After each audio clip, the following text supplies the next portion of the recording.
بسم اللہ الرحمن الرحیم۔ ناظرین السلام علیکم، میں ہوں آپ کا میزبان صابر شاکر وفاقی دارالحکومت اسلام آباد سے۔ کچھ تازہ ترین خبریں ہیں، کچھ بڑا ہونے والا ہے یا پھر نہیں ہونے والا، اور کہاں کہاں کھچڑی پک رہی ہے، کیونکہ آنے والے مہینے بڑے امپورٹنٹ ہیں، آنے والے ہفتے بھی، آنے والے مہینے بھی امپورٹنٹ ہیں اور ہوتے جا رہے ہیں۔ اور اب الیکشن کمیشن آف پاکستان میں ایک رپورٹ کا انکشاف ہوا ہے، اور وہ رپورٹ ہے پاکستان تحریک انصاف کے بارے میں۔ فارن فنڈنگ کیس بہت عرصے سے چل رہا ہے، اور میں کافی بار ان ڈیٹیلز آپ کو بتا بھی چکا ہوں، اور اس کا حل کیا ہے۔ کیا اگر جو کچھ بتایا گیا ہے سیکیورٹی کمیٹی کی رپورٹ، کیا صرف پاکستان تحریک انصاف ہی اس نرغے میں آ رہی ہے یا کوئی اور جماعت بھی آ رہی ہے؟ کیونکہ جو قوانین ہیں یہ فارن فنڈنگ ہے کیا؟ فارن فنڈنگ یہ ہے کہ کوئی بھی سیاسی جماعت یہ ہمارے قوانین، جو گورنمنٹ آف پاکستان یعنی کہ ہمارے قوانین ہیں، آئین اور قانون جو ہمارا کہتا ہے، وہ یہ کہتا ہے کہ کوئی بھی سیاسی جماعت غیر ملکی فنڈنگ نہیں لے سکتی، 1 روپیہ بھی بیرون ملک سے نہیں لے سکتی،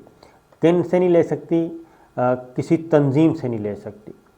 وہ خاص سرکاری تنظیم ہے یا غیر سرکاری تنظیم ہے۔ یہ ہے فارن فنڈنگ کا معاملہ، اور اس کو ہر چیز ظاہر کرنی ہے۔ کوئی بھی سیاسی جماعت اپنا کوئی بھی بینک اکاؤنٹ نہیں چھپا سکتی، MNAs MPs سینیٹرز وہ بھی نہیں چھپا سکتے، عوامی نمائندے یہ بھی نہیں چھپا سکتی، اگر کوئی سیاسی جماعت ہے تو وہ بھی نہیں چھپا سکتی۔ یہ قوانین بڑے ہیں واضح، اور اگر کوئی سیاسی جماعت 2-3 چیزیں ہیں جس پہ کوئی کمپرومائز نہیں ہے، آئین اور قانون میں کوئی اگر مگر نہیں ہے۔ 3 چیزیں، ایک ہے بیرون ملک سے فنڈنگ لینا، یعنی کہ مال، پیسہ، دولت اکٹھی کرنا، خواہ وہ عطیات ہوں، خواہ وہ ڈونیشن کہہ لیں، عطیات کہہ لیں، پارٹی فنڈ کو دے لیں، جو بھی کہنا کہہ لیں، کسی بھی باہر سے نہیں آنا چاہیے، نمبر 1۔ اور کوئی بھی جماعت دہشت گردی میں ملوث نہیں ہوگی، اور قومی سلامتی یعنی کہ پاکستان کی سلامتی کے خلاف کام نہیں کرے گی۔ یہ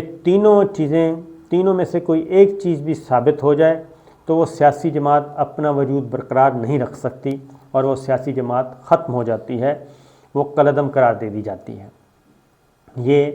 الیکشن کمیشن آف پاکستان کے بھی رولز ہیں، یہ گورنمنٹ آف پاکستان کے بھی، یہ آئین پاکستان بھی یہ کہتا ہے، اور یہ قوانین کس نے بنائے ہیں؟ یہ پارلیمان نے بنائے ہیں، اس میں کوئی اگر مگر کی گنجائش نہیں ہے۔ اور اگر کوئی سیاسی جماعت، اب میں آتا ہوں کیونکہ PTI کا یہ آگے سیکیورٹی کمیٹی کی رپورٹ، پہلے پاکستان تحریک انصاف کے خلاف، یہ اکبر ایس بابر ان کے بانی رکن ہیں، انہوں نے یہ سلسلہ شروع کیا تھا، اور اس وقت بھی ہم نے یہ کہا تھا بچنے کا راستہ ہے، پاکستان تحریک انصاف کے پاس بچنے کا راستہ موجود ہے، اور وہ طریقہ کار کیا ہوگا، وہ راستہ کون سا ہے، یہ بھی آپ کو بتاتا ہوں۔ اور یہ بچنے کا راستہ صرف ایک ہی ہوگا کہ فیصلہ آنے سے پہلے پاکستان تحریک انصاف جو ہے اس کے تمام عہدیداران مستعفی ہو جائیں، اور کوئی نئے نام سے سیاسی جماعت رجسٹر کروائی جائے۔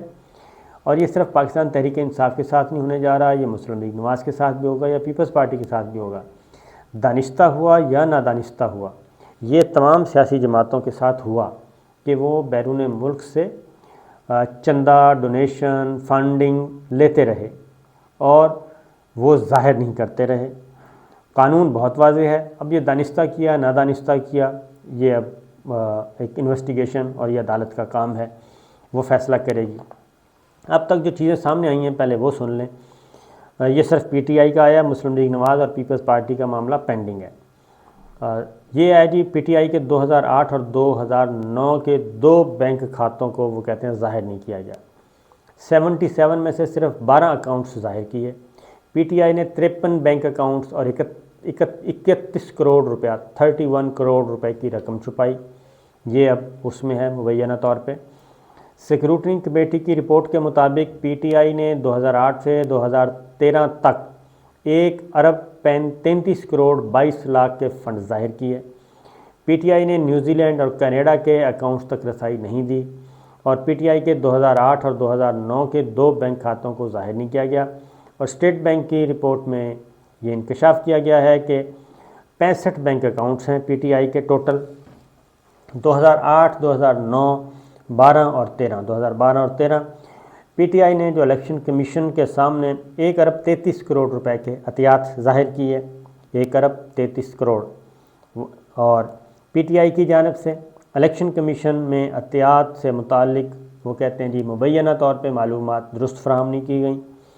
اور اسٹیٹ بینک کے بینک سٹیٹمنٹ سے ظاہر کیا گیا ہے کہ پی ٹی آئی کو 1,64 کروڑ روپے کے موصول ہوئے ہیں تحائف، یعنی تحائف کہہ رہا ہوں عطیات۔ پی ٹی آئی نے جی 31 کروڑ سے زائد رقم الیکشن کمیشن نے ظاہر نہیں کی۔ الیکشن کمیشن یہ ہے، موٹے موٹے پوائنٹس ابھی آئے ہیں کیونکہ یہ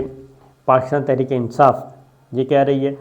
الیکشن کمیشن میں کہ آپ اس کو ابھی ظاہر نہ کریں اور اس کو روکیں، اور دوسری جانب وہ کہتے ہیں کہ جی مسلم لیگ نواز کے بھی آئیں اور پاکستان پیپلز پارٹی کے بھی آئیں، جب سب کے آ جائیں تو اس وقت آپ یہ ظاہر کریں۔ اب یہ الیکشن کمیشن کا اختیار ہے کہ وہ کیا کرتے ہیں۔ اب یہ اگر یہ رپورٹ ایگزیکٹ، اگر یہ رپورٹ درست ہے اور اس رپورٹ کی بنیاد پہ election commission of Pakistan Tehreek Insaf کو مورد الزام ٹھہراتا ہے اور وہ کہتا ہے کہ یہ سیکیورٹی کمیٹی کی رپورٹ ٹھیک ہے، اور وہ ان کے بیانات ریکارڈ کر کے وکلاء کے دلائل سن کے اپنا فیصلہ سناتا ہے، اور وہ یہ کہہ دیتا ہے کہ یہ درست ہیں، تو اس کے نتائج کیا ہوں گے؟ اس کے نتائج یہ ہوں گے جی پاکستان تحریک انصاف جو ہے وہ اس کے بارے میں ریفرنس جائے گا گورنمنٹ، وہ الیکشن کمیشن آف پاکستان فیصلہ اناؤنس کر دے گی، اس کے بعد حکومت جو ہے وہ سپریم کورٹ آف پاکستان میں ریفرنس بھیجے گی، اور وہاں پہ بھی آرگومنٹ ہوں گے، اور وہاں سے فائنل حتمی آرڈر آ جائے گا، اور اگر پی ٹی آئی کے خلاف آیا اور الیکشن کمیشن کے حق میں آیا تو اس کے نتیجے میں کیا ہوگا؟ پاکستان تحریک انصاف جو اس وقت رجسٹرڈ جماعت ہے الیکشن کمیشن میں، وہ کالعدم ہو جائے گی، اور اس وقت جب یہ فیصلہ آئے گا اس وقت جتنے بھی اس کے MNAs, MPAs یا پارٹی عہدیداران ہیں وہ سارے بھی ڈسکوالیفائی ہو جاتے ہیں فار 1 ٹرم کے لیے،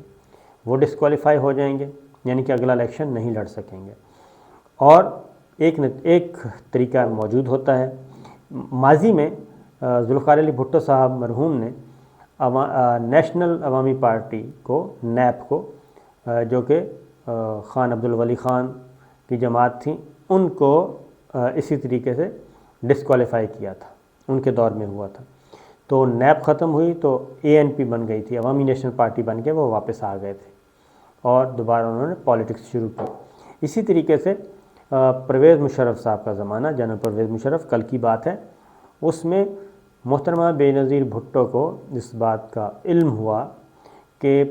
اگر وہ پاکستان پیپلز پارٹی کے فورم سے الیکشن لڑیں گی تو پیپلز پارٹی کو ڈسکوالیفائی قرار دے دیا جائے گا، اور خود بھی، کیونکہ وہ خود بھی سزا یافتہ، اس وقت سزا ہو چکی تھی ان کو غیر حاضری میں، تو اس طرح کا کوئی ایشو تھا۔ تو پھر محترمہ بے نظیر بھٹو نے 2002 کا الیکشن جو لڑا، جو پرویز مشرف صاحب جب اقتدار میں تھے، تو وہ لڑا تھا پاکستان پیپلز پارٹی پارلیمنٹیرینز کے نام سے، ٹیٹرا پی کے نام سے نئی جماعت رجسٹر کروائی، اور اس الیکشن پاکستان پیپلز پارٹی سے الیکشن ہی لڑا۔ پھر اس کے چیئرمین کون تھے؟ مخدوم امین فہیم صاحب تھے مرحوم،